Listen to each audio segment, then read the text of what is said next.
We all know how frustrating and gross it is when you walk into the kitchen and you have fruit flies swarming everywhere. At first it's not too bad, but within a few days, they're everywhere. Today we're gonna go over easy and inexpensive ways to prevent fruit flies from taking over your home. So fruit flies are something that all of us know. We see them around and they're extremely annoying and they're really tough to get rid of. So let's go over why fruit flies are so common. One is almost all fruit will have fruit fly eggs in it.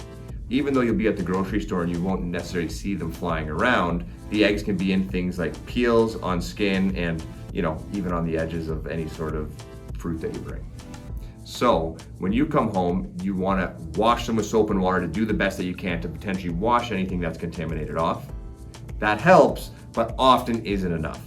So let's jump into what you can do to make sure that you don't introduce fruit flies or get an infestation at your house. So you brought your fruit home, you've washed it, now what do? Easiest thing is if you can store it in the fridge, keeping it in a secure, cool area often is enough to prevent the fruit flies. However, it's not always easy to store the fruit in the fridge, there may not be room, or you want it out so it can ripen. If that's the case, this is going to be your best friend. These are covers that you usually see if people are going out to picnics and they're trying to protect their food from flies and wasps, but it works great to prevent fruit flies from infesting your house too. If you bring your fruit home and you want to store it outside of the fridge, as soon as you have it there, place this right on top, make sure that the bottom's sealed so that flies can't get out from underneath and they will not be able to escape. There's two key things that you want to look for when you're purchasing one of these covers. One is the mesh has to be very fine.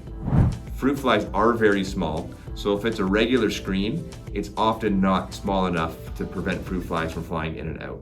Something like this that is very fine, they cannot get in, they cannot get out, and it will completely protect the fruit.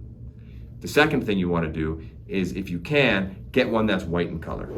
Fruit flies are very dark, so if you have a dark or black screen mesh, it can be very challenging to see the fruit flies, or they can hide in the corners and you think they're not there. You then risk opening it up and introducing those fruit flies and infesting your home. When you have a nice white cover like this, it's very easy to see them. So if you see the flies that are flying around, one, you know it's contaminated, two, you know where the flies are, so you can work with it and make sure that you don't introduce them into your environment. All right, let's go over what we talked about today. We talked about when you purchase fruit, it almost always has fruit fly eggs or is contaminated to some degree, so it's always best to wash it with soap and water as soon as you get it to try to remove as much of the contaminated stuff as possible. Second, you want to store the fruit in an area that is non-conducive to a fruit fly infestation. A, if you can put it in the fridge, that's great. B, is if you're keeping it out, you want to make sure it's covered. And that's where we went into purchasing one of these food covers that has a very fine mesh, is white in color, and will completely seal around the bottom to prevent flies from being able to get in or out from the fruit. If you want to get more information on fruit fly, check out a bunch of our other videos that we put together to help you.